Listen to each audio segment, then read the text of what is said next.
Today is a really difficult day for me.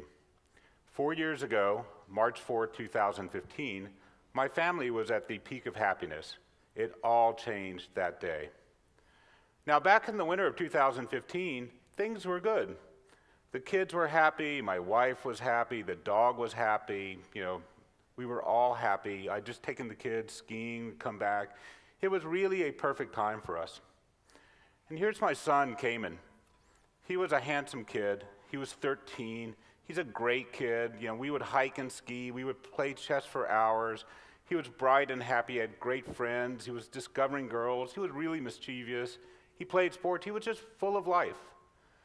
And on that March 4th day, I had a conference at Cayman's school to discuss his progress, and it was a great conference. They told me what a good kid he was. He was taking these advanced computer courses, and I left there just thinking that my son was really on the right track. And I went back home. I was working at home that day. We were expecting a major snowstorm that night, so I was looking forward to a snow day with the family. I was checking my email, and then I had a business appointment to go out to. So I went out at 5:30 for this business appointment.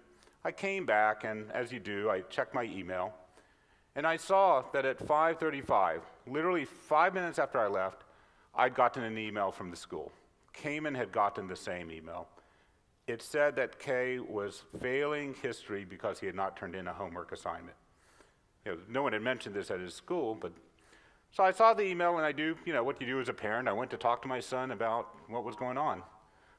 And I got up to his room, and he was missing. Now, Cayman had never run away before. There was this major winter storm coming, and I was just terrified. So I got into my SUV, and I went driving around to look for him. I looked for him for hours, till early in the morning. It was snowing at that point. I came back, and you can't really sleep. You stay there, and then everything when your kid is missing, you're like living in a fog. You can't really think. Word got out. People started showing up. My wife and I did a press conference in our kitchen, pleading for Cayman to come home. Hundreds more people started showing up. It was utter chaos. And again, you just can't think when this is all going.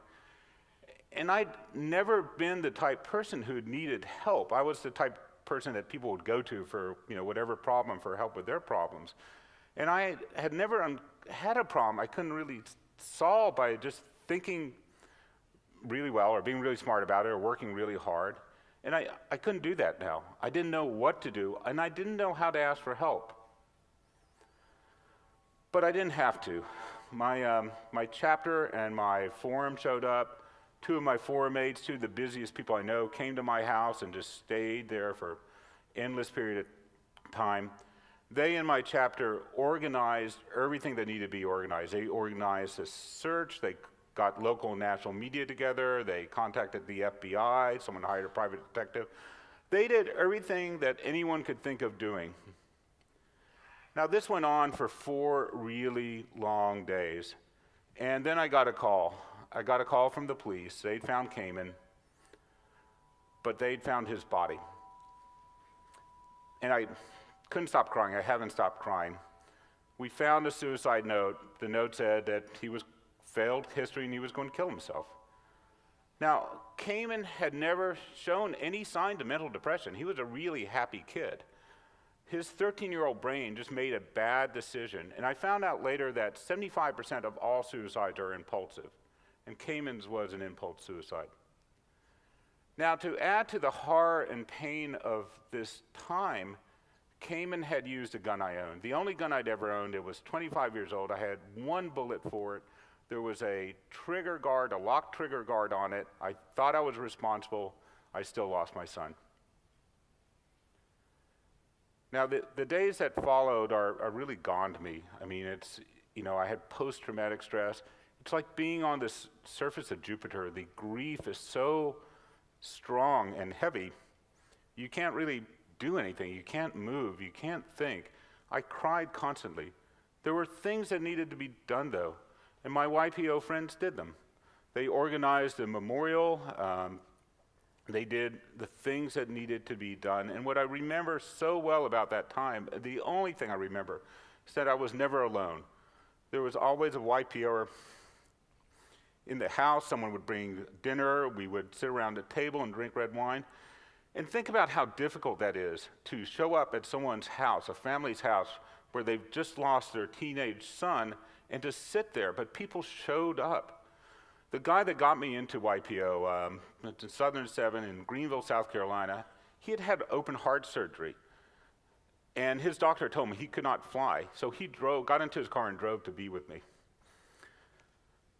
It's just tremendous. But despite all this, there was the grief. And there came a time when the grief was just too much to bear. And I was in Rome. I was at a high-rise hotel near the top. I had a balcony. And I just walked to the balcony. I thought about just ending the grief. That's how I thought about it, just to end the grief. And two things really stopped me. One was, my daughter and her thoughts of her. And the second was all these people that had helped me, that had come out and had done so much. And how would they feel? Would they feel they had not done enough when in fact they had done so much? So I stepped back into the room. And I slowly began to recover. But, honestly, you just never really recover. You just learn how to cope. And I decided I'd try and do something positive. I'd try and do 14 good things in Cayman's memory. Some of them have been really easy. Cayman had 2 favorite family members in Beirut. I'm paying for their college education. Some of them have been a lot harder. A guy, a lot like me, reached out and said he'd lost his son in almost exactly identical circumstances. Responsible gun owner, locked gun cabinet, high school incident.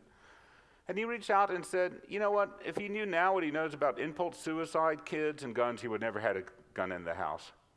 Now, this struck a chord with me. Maybe if he had said something, I might have heard it.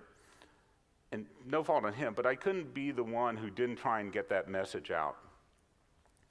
So not all impulse suicides require guns, of course, but if you have a gun, it's much more likely to be successful.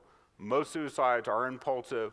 Most happen within an hour of the kid deciding to do a suicide. 3/4 of teenage suicides involve a parent's gun, and a gun in the house makes it 3 times more likely to succeed.